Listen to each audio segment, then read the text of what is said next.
इस वीडियो में हम लोग आपको लास्ट डे पे फिजिक्स, केमिस्ट्री एंड बायोलॉजी में क्या क्या पढ़ना चाहिए, आपको पेपर कैसे अटेम्प्ट करना है, क्या गलतियां नहीं करनी है जो हमने की थी, ये सब हम इस वीडियो में बात करने वाले हैं। तो ये वीडियो प्लीज स्किप मत करना, एंड तक अच्छे से देखना, बिकॉज एग्जैक्टली और आपकी एग्जाम आने वाली है तो 2x पे देख के खत्म करो। 2x पे देखना, ज्यादा टाइम वेस्ट मत करना प्लीज देखने में, बिकॉज रिवीजन में वो टाइम दो, दैट्स मोर इम्पोर्टेंट। तो जाओ और अच्छे से वीडियो देखो। Hi everyone, I am Twinkle and hello everyone, I am Arpita. Welcome to my channel और welcome back to my channel. तो आज हम लोग how to handle pressure a day before NEET exam day, आपको कैसे अपने स्ट्रेस एंड एंजाइटी को handle करना है उसके बारे में बात करने वाले हैं। स्ट्रेस तो बहुत हो रहा होगा डेफिनेटली, नीट के एग्जाम को अब शायद एक ही हफ्ता रह गया है। Of course. तो हमें बहुत सारे लोग बोल रहे थे कि बहुत स्ट्रेस हो रहा है, एंजाइटी बहुत हो रही है, पैनिक का माहौल है, हाउ टू हैंडल।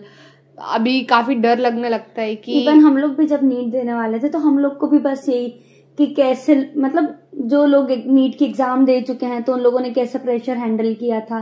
तो मेरे कजिन्स को ऐसे कॉल कर करके पूछती थी, बहुत डर लग रहा है, बहुत डर लग रहा है, अब बहुत फट रही है, लाइक क्या करना चाहिए क्या नहीं करना चाहिए। और लगता भी है, काफी डर लगता है। ऑफ कोर्स, आपने 2-3 साल जब जितने भी टाइप की मेहनत की है वो पूरा उसका रिजल्ट एक दिन में मिलने वाला है। तो नर्वसनेस तो वो एक दिन आपका पूरा डिसाइड करने वाला है आपकी मेहनत कितनी काम आएगी कितनी नहीं। तो नर्वसनेस तो होती है, but obvious, but the most important thing is कि अभी ही वो टाइम है जब आपको आपका पैनिक, आपकी नर्वसनेस, ये सारी चीजें पीछे छोड़ के कॉन्फिडेंट होने का टाइम आया है।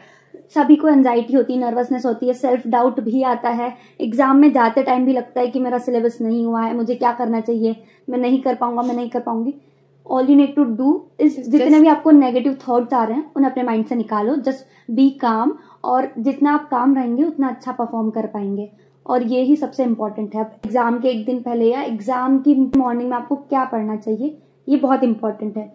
तो कुछ लोग बहुत ही गलत अप्रोच यूज करते हैं कि ये टॉपिक मैंने नहीं पढ़ा या फिर ये टॉपिक मेरा बहुत वीक है तो इस टॉपिक को मैं लास्ट डे के लिए रख लेता हूँ या फिर लास्ट डे इसी टॉपिक को पढ़ूंगा, जिसकी वजह से अगर वो लास्ट डे अगर आपको समझ नहीं आया या फिर जो आपको रिवाइज करने की नीड है, लाइक फॉर्मूलाज हो गए फिजिक्स में, जो वैल्यूज होती है जो याद करनी होती है, तो ये सारी चीजें बेटर है कि रिवाइज करो आप। माइंड मैप टाइप कुछ हो, फॉर्मूलाज हो, एक जो छोटी सी बुक आती है, बुकलेट, जिसमें सारे फॉर्मूला और कंप्रेस नोट्स रहते हैं हर चैप्टर के 1-2 पेजेस में, या फिर आपने जो बनाए हो वो आपको लास्ट डे, जिस दिन आपकी नीट की एग्जाम है उस दिन मॉर्निंग में आपको ये सब चीजें देखना चाहिए, ना कि कोई नई चीज।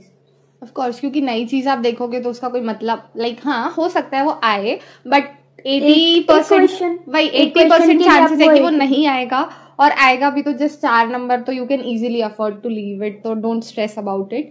बेटर है कि जो आपको अच्छे से आता है आप उन चीजों पे अपनी ग्रिप बनाओ, उन चीजों में आप स्कोर करने की कोशिश करो। किसी को बायो अच्छा है तो वो बायो रिवाइज करो अच्छे से। अभी जो लास्ट का वीक चल रहा है, किसी की केमिस्ट्री अच्छी है, लाइक केमिस्ट्री फिजिक्स का तो इक्वल वेटेज होता है, बट हाँ वो चीजें भी आपको देख के चलनी है कि जो पार्ट आपका अच्छा है आप उसको ज्यादा अच्छा करो, ना कि जो पीछे छूट गया। हम सब्जेक्ट वाइज बात करते हैं तो जैसे पहले हम केमिस्ट्री उठाते हैं तो ऑर्गेनिक में जो इम्पोर्टेंट रिएक्शंस है जो प्रीवियस ईयर में ज्यादा आई हैं, कुछ रिएक्शन है जो प्रीवियस ईयर में आई है सेम टू सेम उठ के आ जाती है। जो चेन रिएक्शन है, जो सीक्वेंस वाली रिएक्शन है, जो 2-3 बार में एक पूरा इक्वेशन होता है, वो जो इम्पोर्टेंट है, जो रिएक्शंस है उनको आप मार्क कर रही, जो आपने मार्क की होगी जो इम्पोर्टेंट है उन रिएक्शंस को देख लो। इनऑर्गेनिक की बात आई तो जो एक्सेप्शंस है इनऑर्गेनिक में, बाकी सब तो हमें लॉज, जो रूल्स है जिसके अकॉर्डिंग सारी चीजें चलती है, वो सब हमें पता होता है। तो मेनली हमें एक्सेप्शन भी पता होता है, लेकिन एक बार लास्ट में उसे देख ले तो एग्जाम टाइम हम गलत नहीं करते क्योंकि कंफ्यूजन हो जाता है कि रूल तो ये है, अब एक एक्सेप्शन, इसलिए एक्सेप्शन तो तभी बनाए वो चीज रूल के अकॉर्डिंग नहीं जा रही है। तो बस वो जो इम्पोर्टेंस है, जो एक्सेप्शंस है, आप उनको देख लो इनऑर्गेनिक में। अब फिजिकल केमिस्ट्री तो फिजिक्स की तरह ही है। फिजिकल केमिस्ट्री के हर चैप्टर में 2-3-4 फॉर्मूलाज होते हैं और उन्हीं फॉर्मूला को ऊपर नीचे करके क्वेश्चन बनता है, हाँ। या फिर एक क्वेश्चन में 2-4 फॉर्मूलाज यूज हो जाते हैं। तो आपको हर चैप्टर में जो वो इम्पोर्टेंट फॉर्मूलाज है, कुछ वैल्यूज हैं और कुछ कॉन्स्टेंट्स हैं, उनकी वैल्यू याद रखनी है। तो उसको एक बार देख लोगे तो वो हो जाएगा। आप लोगों ने पढ़ा तो है ही, तो वो बस एक रिवीजन के लिए, ताकि एग्जाम टाइम आपके पास एक टाइम होता है, प्रिसीजन चाहिए, तो बस कि वो देखते ही हाँ ये तो कल भी वैल्यू देखी थी, क्लिक हो जाए। आप डाउट में ना रहो कि हाँ यही था ना। अगर हम थोड़ा पुराना पढ़ के रखते हैं तो हमें 1 सेकंड के लिए डाउट आ जाता है कि हाँ यही था ना, वो सही होता है, बट डाउट आ जाता है और फिर हमारा सेल्फ कॉन्फिडेंस कम हो जाता है। लेकिन हम जैसे एक दिन पहले जस्ट देखेंगे या मॉर्निंग में, तो हाँ कि आज सुबह ही देखा था, ये तो कंफर्म यही है। हाँ, ये तो फिजिक्स में जो भी आपके फिजिक्स में तो न्यूमेरिकल्स आप ऑलरेडी सॉल्व करते हो, तो आपको ये पता होता है आपको इस टाइप के आते हैं, इस टाइप के नहीं आते हैं। जो आता है वेल एंड गुड, जो नहीं आता है उस पर बात करते हैं। जो नहीं आता है उस पर आपको अब ज्यादा परेशान होने की जरूरत नहीं है, क्योंकि वही सारे क्वेश्चंस नहीं आने वाले हैं जो आपको नहीं आते हैं। मेजॉरिटी क्वेश्चंस वो होंगे जो आपको आते हैं, बट आप उनको स्किप कर दोगे या आप उनसे मतलब आपसे बन नहीं पाएंगे वो क्वेश्चंस। क्यों? क्योंकि आप उनपे आपकी ग्रिप बनाओगे नहीं, और आप जो नहीं आते हैं उस पर फोकस करने में पूरा टाइम आपका मतलब उसमें आप जब ऐसा कोई क्वेश्चन, पहला क्वेश्चन आपने पढ़ा नहीं बना और आप बहुत डर जाते हैं, तो उस डर की वजह से आप बहुत हड़बड़ा जाते हैं कि अब तो आगे वाला भी नहीं बनेगा, अब तो नहीं हो रहा है मुझसे। हाँ, तो पहले पे ही आपको डिमोटिवेटेड नहीं होना चाहिए। एग्जैक्टली, इसमें आपको एक क्वेश्चन, दो क्वेश्चन स्किप करके तीसरा देखो, चौथा देखो, नहीं बन रहे हैं तो हमने जैसे पहले वीडियो में भी आपको बताया था कि आप पीछे से पेपर सॉल्व करना शुरू कर दो या सेक्शन चेंज कर दो। लाइक पहले फिजिक्स कर रहे थे तो आप केमिस्ट्री कर लो, केमिस्ट्री कर रहे थे तो आप बायो कर लो। तो this technique will help you a lot in during the paper. और इसके अलावा एक और चीज होती है कि जो सबको ऐसा लगता है कि मैंने ये नहीं पढ़ा तो यही आएगा पेपर में। तो ऐसा नहीं होता है। आपने जो पढ़ा है वो पेपर में आता है, जो मैंने पढ़ा है बस वही पेपर में आएगा। और सोचने वाली बात ही नहीं है, 100% वही आता है। लेकिन ये तो अपने अंदर डर होता है कि मैंने वो क्वेश्चन छोड़ दिया था, वो टॉपिक छोड़ दिया था, तो वो आ जाएगा। नहीं पढ़ा है वो तो नहीं आता है, वो किसी ने नहीं पढ़ा है। एग्जैक्टली, क्योंकि आप इतने अच्छे से प्रिपेयर कर रहे हो तो आपने मेजॉरिटी चीजें कवर करने की कोशिश की है, बट नहीं हो रहा है तो इतना पैनिक होने की जरूरत नहीं है। क्वेश्चन स्किप करो, दूसरे पे जाओ, लास्ट में आप आओगे तो आपसे वो भी बन जाएगा अगर आप उसको कामली सॉल्व करने की कोशिश करोगे तो। और फिजिक्स में भी आपको लास्ट टाइम वैसे ही पढ़ना है। 90% ऑफ क्वेश्चंस तो फॉर्मूला बेस्ड ही आते हैं। आपको क्वेश्चन दिया है, उसमें कुछ वैल्यूज दी हैं, उनको आपको फॉर्मूला में उठा के पुट करना है, दैट्स इट, आपका आंसर आ जाएगा। ज्यादा दिमाग ही नहीं लगाना है। लिटरली 90% क्वेश्चंस ऐसे ही होते हैं। 10% होते हैं जिसमें 3-4 फॉर्मूलाज को मिला के एक आध वैल्यू निकाल के या फिर थोड़ा सा जो कॉन्सेप्ट, थोड़ा सा कॉन्सेप्चुअल, एग्जैक्टली मिक्स टाइम में। बाकी मोस्टली क्वेश्चंस आपसे डेफिनेटली बन जाएंगे। पैटर्न वही होता है जो पीवाईक्यूज में रिपीट हो रहा होता है। और नीट बहुत इजी पेपर है, अगर आपने पढ़ा है बेसिक और आपने क्वेश्चन सॉल्व किए हैं पीवाईक्यूज तो डेफिनेटली आपसे बनेगा, आपको डेफिनेटली बनेगा। हाँ, मतलब लगता है डर, पर ये चीज आप मान के चलो, नीट सच में इजी अगर आपने पढ़ा है तो डेफिनेटली आपसे बन जाएगा। ओके, तो बायो में तो अपना दो सेक्शन है, अपना बॉटनी, ज़ूलॉजी एंड बॉटनी।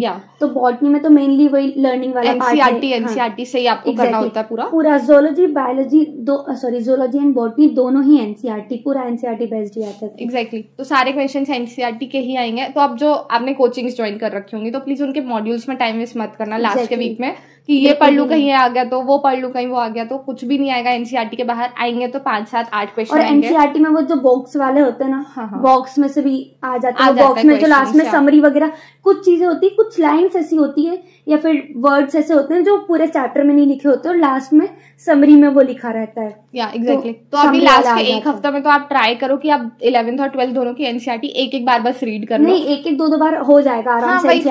पूरा आपको रीड तो आप मतलब 2 बार नहीं हो पा रहा है तो एक बार वैसे हो जाएगा, क्योंकि आप ऑलरेडी पढ़ के रखते हो, तो एटलीस्ट 1-2 बार लास्ट के हफ्ते में डायग्राम्स देखे जाना है, डायग्राम्स पक्का देखे जाना है पूरे के पूरे अच्छे से। जो इम्पोर्टेंट डायग्राम है, वो जो फ्लावर वगैरह उनके पार्ट्स होते हैं और बहुत सारे बॉटनी में बहुत सारे डायग्राम्स तो बहुत इंपॉर्टेंट है और वो एज इट इज आ भी जाते हैं कभी कभी। तो आप एनसीईआरटी डेफिनेटली पढ़ के जाएं, और डायग्राम से तो क्वेश्चंस आते ही आते हैं। इसके अलावा जो असर्शन रीजंस वाले क्वेश्चंस आते हैं वो most of the time NCERT की लाइन, एक तो एलिमिनेशन से सॉल्व होता है, एलिमिनेशन से ही उसको मेनली एलिमिनेशन से ही सॉल्व करना है। आपने पढ़ा है एलिमिनेशन इज द एग्जैक्टली, किसी भी क्वेश्चन को सॉल्व करने के लिए elimination is the best method. And उसमें जो लाइंस होती है वो most of the time NCERT की लाइंस होती है, प्रॉपर वो उठ के आती है बिल्कुल, इवन एक कॉमा भी डिफरेंट नहीं होता। तो एनसीईआरटी अभी लास्ट के एक हफ्ते में 1-2 बार पढ़ लो, it will boost your marks up to 30-40 marks तो डेफिनेटली बढ़ ही जाएंगे। सिर्फ बायोलॉजी में ही वो 30-40 मार्क्स इंक्रीज कर, and it is going to produce a huge difference in your rank, तो you can not miss it. मेरे साथ क्या हुआ था एक नीट एग्जाम में, लाइक ये वाली चीज होती है ना कि भूल जाते हैं हड़बड़ाहट में जो आपने पढ़ा होता है। तो मैं कुछ फिजिक्स के क्वेश्चन सॉल्व कर रही थी और मुझसे वो बन नहीं रहे थे, बट मुझे पता था कि ये मुझे आता है और मैं पैनिक कर रही थी। बट आपको पैनिक नहीं करना है। मैंने पानी पिया, थोड़ा काम हुई, बेल बज चुकी थी, ऑफ कोर्स लाइक मेरा टाइम खत्म हो चुका था, बट स्टिल जब इन्विजिलेटर कॉपीज कलेक्ट कर रहे थे तब मुझे एकदम ऐसे याद आया कि हाँ मुझे ये करना है, और वहां पे जो चीजें आपको आती है ना वो एक बार बस क्लिक हो जाए, आप few seconds में सॉल्व कर लेते हो, तो वो 10-15 सेकंड में मैंने वो क्वेश्चन मन में प्रैक्टिस कर चुके हो सारे क्वेश्चंस की, आप एक दो बार 3-3 4-4 बार लगाए आपने हर, अरे मोर देन 4 बार लगाए डेफिनेटली, अभी तक तो ऐसे कोई नहीं बैठा होगा, हमने भी 4-5 से तो ज्यादा बारी किया। तो वो क्वेश्चंस मैंने मन में ही 15 सेकंड 20 सेकंड में सॉल्व किया और मैंने उनको मार्क किया और वो सही थे। तो इससे मैं बस ये बताना चाह रही हूँ कि चीजें आपको आती हैं, इट इज जस्ट आप बिलीव करो कि आपको आ रहा है, हड़बड़ाओ मत, और नेगेटिव थॉट्स नहीं लाने एग्जाम के टाइम, एंशियस नहीं होना है, पैनिक नहीं करना है बिल्कुल, क्योंकि तुमसे 4 क्वेश्चन नहीं बन रहे तो तुम्हारे बाजू में जो बैठा है उससे भी 4-5 क्वेश्चन नहीं बन रहे, तो it is not a thing to worry about. और एक और चीज, OMR, ये बहुत इंपॉर्टेंट है, प्लीज प्लीज प्लीज OMR को बहुत ध्यान से स्टार्टिंग से ही मैं तो यही सजेस्ट करूंगी कि हर सेक्शन के साथ, जैसे आपने 10 क्वेश्चन किए या फिर एक पेज के पूरे क्वेश्चंस कर लिए, तो साथ में नंबर देख के OMR भर लो। मैंने बहुत बड़ी गलती की थी, हाँ मैं बहुत गलती करती थी OMR भरने में, मैंने इवन नीट की एग्जाम के टाइम भी OMR भरने में गलती की थी। मैंने प्रॉपर लास्ट के जो 4-5 क्वेश्चन होते हैं मैं उन्हें गलत भर के आई थी, मुझे एक क्वेश्चन स्किप करना था और उसके बाद मैंने आगे के 4 किए थे और मैंने वो स्किप वाला जो पार्ट था वहां से मैंने टिक करना स्टार्ट कर दिया। फिर लास्ट में मुझे पता चला कि एक तो 180 वाला तो मैंने सॉल्व किया है, 200 था सॉरी वो, तो मैंने लास्ट में क्या किया था, एक मुझे स्किप करना था और मैंने 4 भर दिए थे और मुझे उस वक्त रियलाइज ही नहीं हुआ था क्योंकि मेरा टाइम खत्म होने वाला था जल्दी जल्दी, लास्ट में तो लास्ट में ही भरते हैं वो क्वेश्चंस, मैंने पूरा एक सेक्शन छोड़ रखा था, मैं लास्ट में भरी थी और एक क्वेश्चन मैंने स्किप किया था, उसके बाद मुझे 4 भरने थे और वो 4 मैंने बिना स्किप किए भर दिए। एंड देन जब OMR रिलीज की NTA ने, जब मेरी और आगे तब जाके मुझे रियलाइज हुआ कि ओ शिट, मैंने उसे एक स्किप नहीं किया था, तो मेरे नीचे वाले 4 गलत थे। तो ये गलती बिल्कुल मत करना, इससे मेरे टोटल 20 मार्क्स का डिफरेंस आया और रैंक तो थाउजेंड्स में डिफरेंस आ जाता, तो ये बिल्कुल भी गलती मत करना। अगर आप साथ साथ नहीं भर पा रहे हो ना तो एक सेक्शन या चलो ठीक है ABCD जो 4 ऑप्शन होते हैं, तो मैं लग रहा है आंसर A है, तो एक पे एक पेन का जस्ट छोटा सा डॉट मार्क करके छोड़ दो, ताकि जब तुम इकट्ठे फिल करोगे तो तुम्हें पता होगा जहां जहां डॉट है तुम्हें सिर्फ वहीं पे फिल करना है, तो तुम कोई क्वेश्चन स्किप किया होगा तो तुम वहां पे फिल नहीं करोगे। ये बहुत इंपॉर्टेंट है, ये तो आप अफोर्ड ही नहीं कर सकते, तो सबसे वर्स्ट है कि आपने मेहनत की है और इतनी सिली मिस्टेक की वजह से आप फाइनल में, मतलब मुझे तो बहुत रिग्रेट हुआ था, बट मेरी गलती थी, अब मैं उसमें कुछ कर नहीं सकती थी। तो आप किसी से जाके भी नहीं बोल सकते थे, आप किसी से जाके भी नहीं बोल सकते कि नहीं मुझे तो ये आता था, मैंने तो सही किया था, गलती से कोई भी नहीं सुनेगा, वो फिर आपके पास ही वो गिल्ट और रिग्रेट रह जाएगा। तो प्लीज मेक श्योर कि आप ये गलती ना करें। And now all the best for your NEET exam. सुबह अच्छे से खा पी के, थोड़ा लाइट, बहुत ज्यादा नहीं, एग्जाम टाइम नींद नहीं आनी चाहिए, बट भूखे पेट भी नहीं जाना है, भूख की वजह से फिर आपको डिस्ट्रैक्शन होगा। अच्छे से खा पी के जाना, बड़ों की ब्लेसिंग्स और पॉजिटिव माइंडसेट के साथ जाना, एकदम काम रहना, हाइड्रेटेड रहना, पानी लेके जाना, रसना लेके चले जाना, लाइक मूड ठीक करना, व्हाटएवर, बट हाँ अच्छे से शांति के साथ एग्जाम देना। कोई क्वेश्चन ना बने, स्किप दैट सेक्शन या फिर स्किप दैट क्वेश्चन, दूसरे क्वेश्चन पे जंप करो। थोड़े टाइम बाद आप जब लास्ट में इस क्वेश्चन पे आओगे शायद वो आपसे बन भी जाए, तो जाओ और अच्छे से एग्जाम देके आओ। And we will wait for our juniors in medical college and we are excited to meet you guys. Okay, bye bye, all the best, all the best, विजय भव। विजय भव।